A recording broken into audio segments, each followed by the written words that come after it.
La época en que me sentí engañado por la iglesia. ¿Por qué me fui y por qué regresé?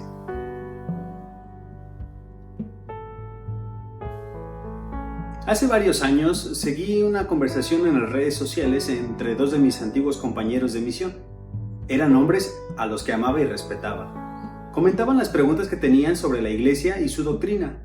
No tardó en resultar obvio que ambos habían dejado la iglesia.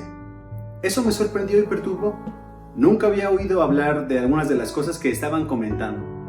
Sentí que tenía que saber si se podía dar crédito a esas cosas, así que empecé a estudiar los argumentos de las personas que tenían dudas sobre la iglesia. Algunos aspectos que leí en los 2 años siguientes me llevaron a cuestionar todo sobre la iglesia. Algunas personas que pasan por esto se sienten tristes, lamentan la pérdida de su fe. Yo me enojé, sentía que la iglesia me había engañado. No estaba seguro de lo que era real o en quién podía confiar. Me costaba mucho ir a la iglesia y pedí que me relevaran de mi llamamiento. Mi relación con mi esposa Sherry y mi familia era tirante. Seguía yendo a la iglesia, pero en realidad solo era por apariencia y para intentar mantener unida a la familia. Mi vida era un desastre. No podía sentir el Espíritu Santo y me preocupaba si realmente alguna vez lo había sentido. Cuando mi hijo mayor, Jason, se iba a la misión, creé una atmósfera negativa en lo que debería de ser un momento de gozo. Después de 2 años, la mayoría de mi familia sabía por lo que estaba pasando. Cuando todos fueron al templo con Jason por primera vez, yo no estuve presente. En medio de todo eso me sentía muy solo. Un apoyo a mi alrededor. Un día mis hermanos se reunieron para hablarme de lo que estaba pasando. En realidad no recuerdo qué fue lo que dijeron, pero sabía que lo hacían por amor.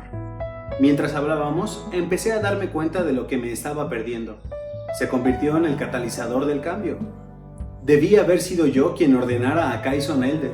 Debía haber sido yo quien lo acompañara al templo. Debía haber sido yo quien le diera una bendición de padre antes de que se fuera. Yo debería haber estado en los acontecimientos más importantes de su vida, no otra persona. Recuerdo haberme preguntado, ¿qué estoy haciendo?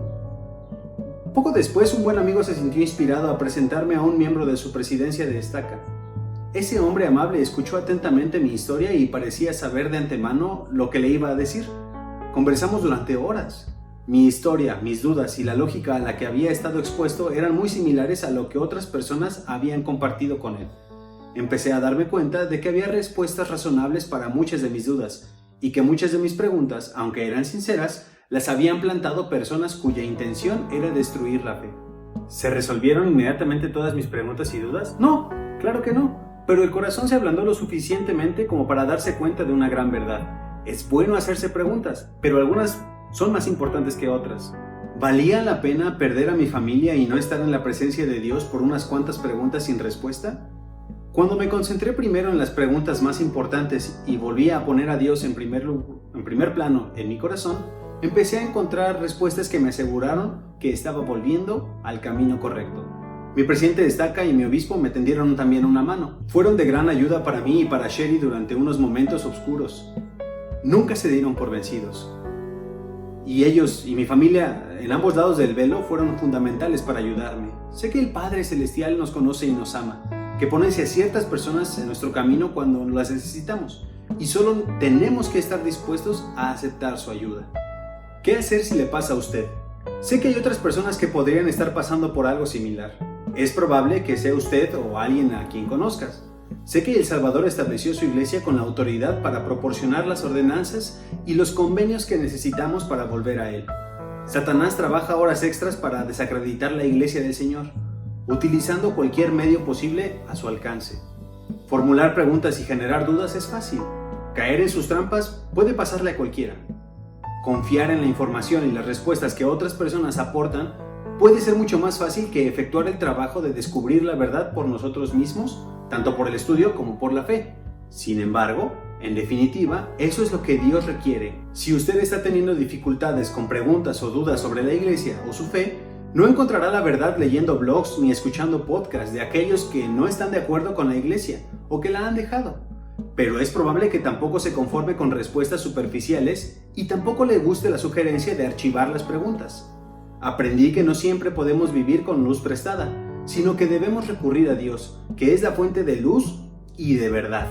Debemos estudiarlo en la mente, pero asimismo también debemos preguntarle a Dios si lo que estamos pensando es correcto. Debemos aprender por nosotros mismos, como lo hizo José Smith, y ser paciente en nuestra búsqueda. No obstante, aprender por la fe significa que también debemos poner a prueba la verdad viviéndola. Cuando estudiaba cosas que eran antagonistas hacia la iglesia, sentí que me encontraba literalmente en medio del vapor de tinieblas. Cuando me aferré a la palabra de Dios y el primer paso hacia Él, eso fue todo lo que necesité para que Él pudiera enviar su espíritu y tocar a mi corazón. ¿Es suficiente tener esperanza? Una semana después de que Kyson se fue a la misión, mi presidente de estaca me visitó y puse al corriente de todas las cosas que habían sucedido. Después de lo que había sucedido con mis hermanos, le dije que me gustaría obtener una nueva recomendación para el templo. Me preguntó si podía responder adecuadamente algunas preguntas de la recomendación. Le confesé: presidente, no creo que pueda decir que la iglesia todavía es verdadera, pero espero con todo mi corazón que lo sea, y voy a vivir con esa esperanza.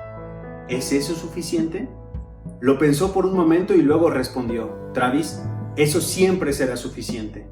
Todavía hay cosas que espero entender algún día, pero otras se han vuelto muy claras para mí. Sé que el Padre Celestial me ama. Sé que podemos andar errantes y pasar una mal durante una temporada, pero también sé que mediante Cristo y su expiación y la esperanza que conlleva, es posible encontrar la senda que conduce nuevamente hacia Él. Les testifico que ustedes pueden en momentos llegar a dudar de la realidad del Evangelio. Sin embargo, también sé que nuestro Padre Celestial está dispuesto a ir a buscarnos, y como discípulos de Jesucristo, cuando nosotros veamos que alguien está teniendo dudas, debemos de acercarnos para poder salvarlo. Yo soy Rubén Martínez y les comparto estas cosas en el nombre de Jesucristo. Amén.